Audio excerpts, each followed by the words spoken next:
Hey, what's up YouTube? I got another armoire for you guys. So we're gonna flip this, get this out of here. It's taking up space in my studio and I need the space. So let's flip it and get it out of here. Don't know what I'm gonna do, but it'll come to me. First thing I'm gonna do is take off this old hardware.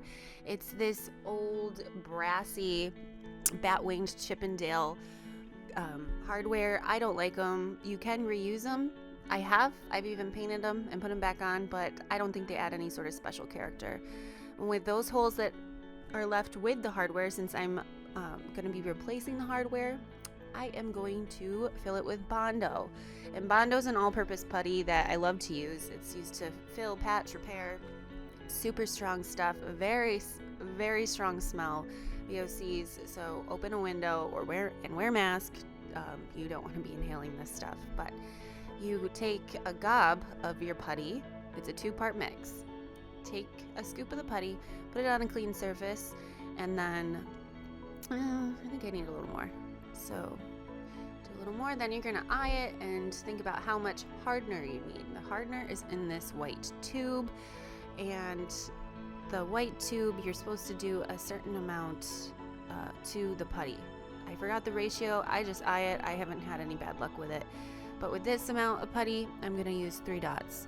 The 3 dots, you mix it up, and the working time with this, I would say, is about 3 to 5 minutes, maybe closer on the 5-minute end, depending on how much you use. I have quite a bit of holes to fill, so I'm going to work fast, mix it, head right on over to the holes, and I'm going to kind of push it right into the hardware holes. I'm going to leave it gobbed up, not like a flat surface, because I'm just going to sand it off anyway. So we let this sit for about an hour. You can let it just harden completely. And then I'm going to take my 120 sandpaper with my Surf Prep sander. And as I was sanding off this Bondo, I realized how greatly this wood was cleaning up with the sandpaper. I think it's pine. I don't know how to identify woods exactly yet like a pro. I'm learning. But pine is very soft, and a finish will come off very nicely and easily with pine. If I'm wrong, feel free to correct me, but do it nicely in the comments. And then I'm going to vacuum it up, get all the dust off, and I can see the vision coming to life. I have Sacred Sage Infusion Mineral Paint. This is a 1-step paint. I don't need to prime. I've had great luck with it. And then this is hardware that I've had from Home Goods for about a long time, probably like 6 months, and I've been wanting to use it in my own home, but I think it's going to work perfectly here on this piece. And I have already wiped all this down with Crud Cutter to get all of the debris off, any gunk off there from just years of buildup. You always want to make sure that the surface is clean, because when you put the first coat on like this, it goes on so smoothly. And what I'm doing here, this is just the first coat, but Sacred Sage, certain pigments, they just really cover well the first coat. So I think I'm only going to need 2 coats here.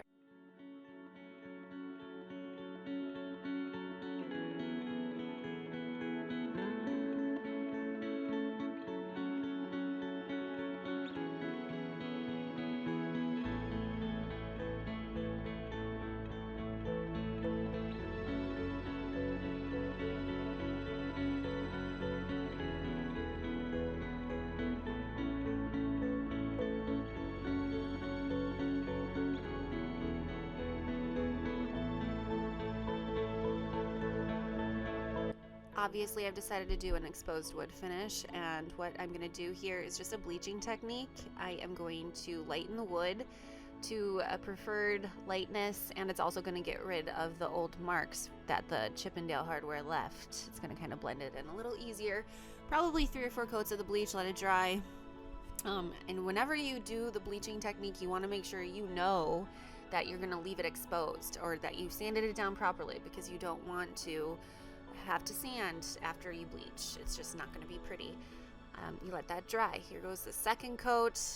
The coverage is magnificent. So we're just going to leave it with 2 coats.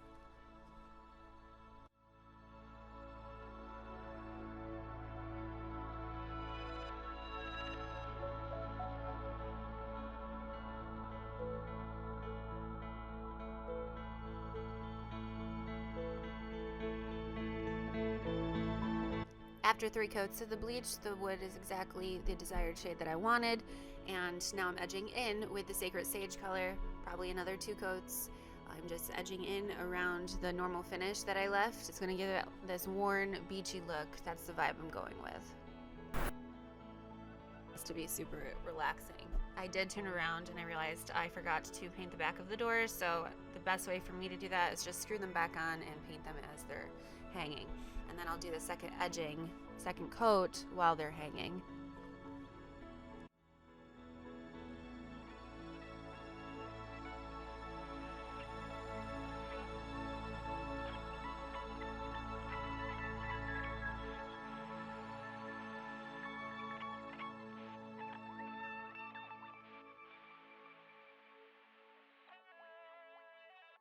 And now for my favorite part, the aging process. I'm taking my dark antiquing wax and I'm going into all of the nooks and crannies, just doing my thing.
I realize the dark wax isn't going to cut it alone, so I take my white paint and I do a sort of dry brushing technique. It's where you put very little paint on your brush and you just feather it in. It helps give it added depth and age, which is what I'm going for.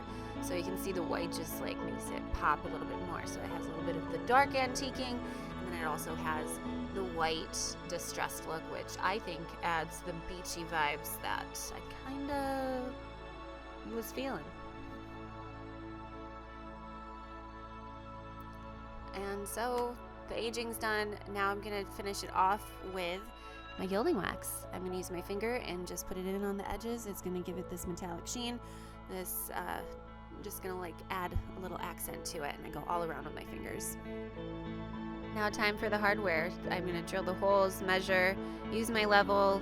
This part used to intimidate me a lot in the beginning. I couldn't hang hardware for my life, but it just kind of comes with the experience. Now I can say I'm pretty confident in it.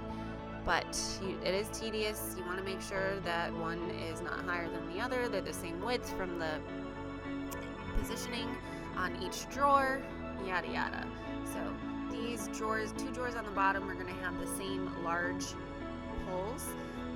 And then the doors are going to have the same large poles. So you're probably wondering what I'm going to use for the 3 bottom there. And I'm going to use these awesome apothecary style poles, because who doesn't love apothecary style poles? I love it. Let's put them on and let's see the finished piece. Pretty proud of myself putting these babies on so easily, so effortlessly. So here is the final shot. Look at this. I think it's great. It's beautiful. The bleached exposed wood is the perfect shade. Accents the sacred sage, the hardware, the antique brass. It's a whole vibe. Guys, and just let me know what you think. Please don't forget to subscribe and like my channel, share it, comment, and I will see you next time.